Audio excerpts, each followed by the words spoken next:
Combien d'abonnés j'ai aujourd'hui? Donc, je vérifie pas tous les jours, mais je dois m'approcher des 150 000 abonnés. Le trophée, je ne sais même pas où il est. Mes enfants sont contents, les étudiants sont contents. C'est bien, ça fait plaisir, mais sans plus.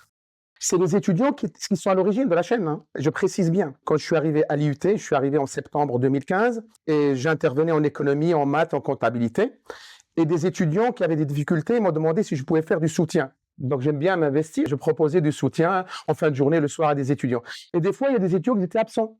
Alors, ils m'ont demandé, monsieur, est-ce qu'on peut enregistrer l'enregistrement, comme ça on peut partager entre nous? Je les ai autorisés. Par la suite, ils m'ont dit, mais il y a des étudiants qui habitent à Lyon, Mâcon, est-ce que ça vous dérange si on met sur YouTube?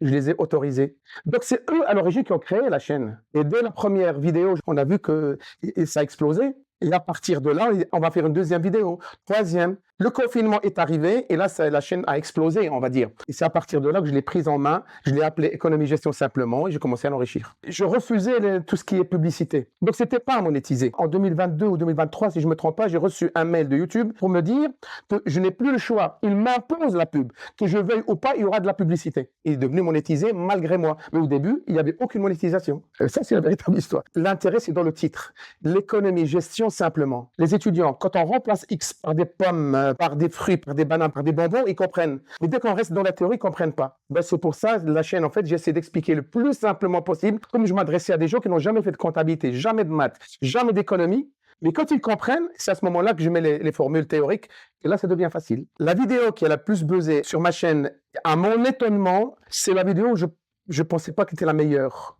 Le titre de la vidéo, c'est « Le bilan comptable simplement ». Mais c'est la vidéo qui a explosé parce que je l'ai expliqué simplement, humainement, sans prompteur, sans rien, juste comment j'ai compris le bilan. Et ça a matché et les gens ont compris facilement ce que c'est que le bilan comptable. Je reçois beaucoup de commentaires d'Afrique et beaucoup de reconnaissance. Le dernier commentaire que j'ai reçu, la personne me fait son parcours, qui travaille maintenant dans une grande société en Afrique, et il me remerciait. Quand il a compris, quand il a eu le déclic, tout est devenu facile, il a trouvé sa vocation.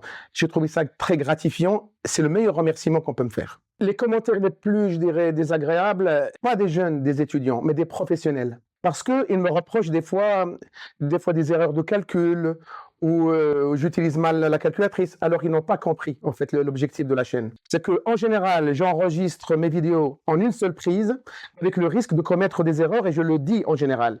Si je me trompe, ça fait partie. Donc, je peux me tromper comme tout le monde. Mais l'essentiel, c'est la logique que je veux transmettre. Mais il y en a qui sont à cheval sur le résultat exact, etc. J'ai plus pitié pour eux parce qu'ils sont sur des petits détails, alors ils ont oublié l'essentiel, c'est la logique.